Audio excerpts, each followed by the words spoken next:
The night was quiet, but her heart wasn't. The last thing Emma heard before everything inside her broke was Daniel's voice, calm, sharp, and final. "You mean nothing to me," he didn't shout. He didn't even look angry. That made it worse. It felt like the world had stopped breathing. She stood there, her trembling hands clutching the small envelope she had kept hidden all day. An ultrasound photo. She had imagined his smile, maybe even tears of joy. Instead, he brushed past her like she was a stranger blocking his way to success. Daniel had everything: power, wealth, control. He believed emotions were for the weak, and love was a trap he had escaped too late. Emma had always believed she could reach the good in him, but tonight, she saw nothing in his eyes except the cold reflection of a man who had forgotten how to feel. As the door closed behind him, silence filled the room like a storm waiting to break. Emma pressed her hand against her belly and whispered, "You're not nothing. Not to me." The rain outside began to fall harder, tapping against the window like the heartbeat she carried inside her. That night she left with nothing but her tears and a quiet promise that one day he would see what he had thrown away. And when that day came, it wouldn't be her heart breaking, it would be his. Morning came with a soft gray sky and a world that no longer felt like hers. Emma stood at the edge of the train platform, one small suitcase beside her and a folded photograph of Daniel hidden in her coat pocket. She thought she'd cry, but no tears came. Maybe she had already cried them all the night before. The train whistle cut through the air, loud and final, as if reminding her there was no turning back. She placed a hand on her belly and whispered, "It's just us now." The small town she moved to was quiet, a place where no one knew her story. She rented a single-room apartment above a bakery, working long hours cleaning tables and washing dishes to pay rent. Some nights, she fell asleep on the couch, still wearing her apron, her back aching but her heart steady. Each morning she reminded herself that survival was its own kind of victory. When her child finally came into the world, not one but 3, Emma wept. 3 identical baby girls, tiny and perfect, their soft cries filling the hospital room like a song she had waited her whole life to hear. She named them Grace, Hope, and Faith, the things Daniel never gave her, but life somehow did. As she looked at their blue eyes, a spark of determination burned inside her. The man who once said she meant nothing would one day learn what everything truly meant. Years passed quietly, yet every sunrise carried the same unspoken promise. She would never let her daughters feel unwanted. Emma built a small but beautiful life from the pieces Daniel had left behind.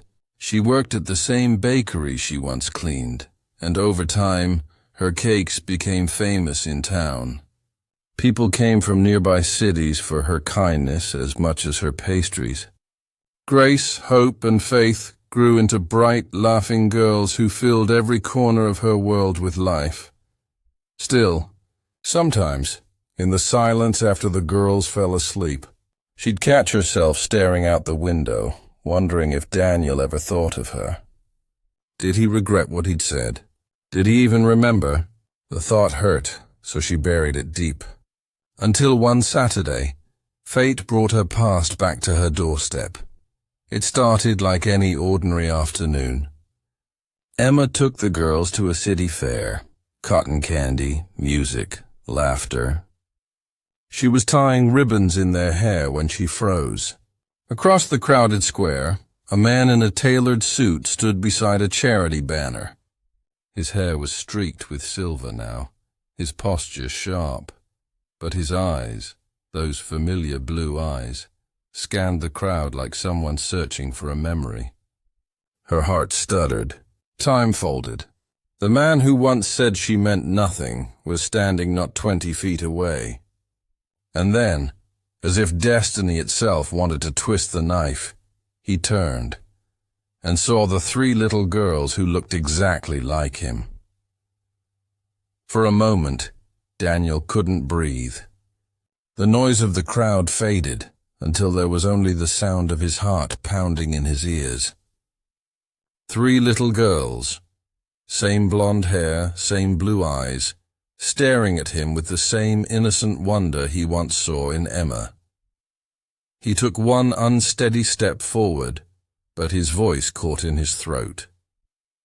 Emma stood frozen, her face pale yet calm, like someone who had prepared her whole life for this moment. Their eyes met, and time seemed to stop between them. 5 years of silence compressed into one glance. Emma's daughters turned to her. "Mommy, who is that man?" Grace asked softly. Daniel's hand trembled. Every part of him wanted to speak, but guilt weighed his tongue down. He could only whisper her name. "Emma."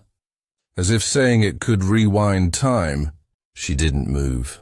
Her voice, when it came, was steady but distant. "You don't need to explain. Life already did." Her words hit harder than any storm. He wanted to tell her everything. How the nights without her felt empty. How success had turned to dust. But all he managed was, "Are they mine?" She looked at him with quiet strength and said, "They're ours, but they're not your responsibility anymore." Daniel's vision blurred as the girls ran back to hold their mother's hands. And in that moment, surrounded by laughter he could no longer share, he realized the price of the words he once spoke so easily. Daniel couldn't shake the image of them. Every night after that meeting, he saw those 3 small faces in his dreams, smiling, laughing, calling someone else Dad. His office no longer felt like success. It felt like punishment. The walls that once echoed with confidence now whispered with regret. He tried to work, but every number on the screen blurred into the faces of the children who bore his eyes. He began showing up at the bakery where Emma worked, standing quietly across the street, just watching. He didn't dare go inside. He didn't know what to say, or if she'd ever want to hear it. One morning, the doorbell chimed, and there she was, holding a tray of cupcakes. "You're following me," she said simply, not with anger, but weary truth. He lowered his head. "I don't know how to stop," he admitted. "I'm not here to ruin what you built. I just want to see them smile again." Emma studied him for a long moment. He looked older now, not from years, but from the weight of choices made too late. "They don't need what you can buy," she said softly. "They need someone who shows up and stays." For the first time, Daniel didn't respond with excuses or logic. He simply nodded, eyes wet, heart raw. That night, for the first time in years, he prayed. Not for success, but for a second chance to love what he once lost. Weeks passed before Emma allowed him near the girls. It wasn't forgiveness. It was caution wrapped in kindness. Daniel began by visiting the bakery early in the mornings, sweeping the floor, fixing shelves, doing anything that needed doing without being asked. The customers whispered. Some recognized the man who used to grace business magazines, now quietly handing out muffins to children. But Emma saw something different. Not the arrogant man she once loved, but someone learning to be human again. The first time the girls spoke to him, it was Faith who broke the silence. She handed him a cookie, saying shyly, "Mom says you helped fix the oven." Daniel smiled, a small, trembling smile that felt like healing. Slowly, Laughter returned to the bakery, carried by tiny voices and the smell of fresh bread. One rainy evening, Emma found him standing by the window, watching the girls draw hearts on fogged glass.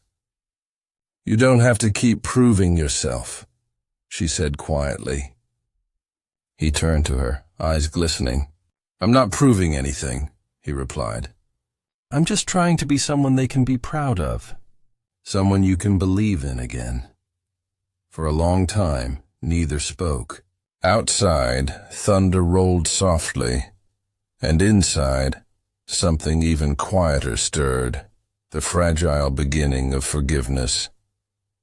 Daniel had once said she meant nothing, but now every heartbeat whispered the truth he could no longer deny.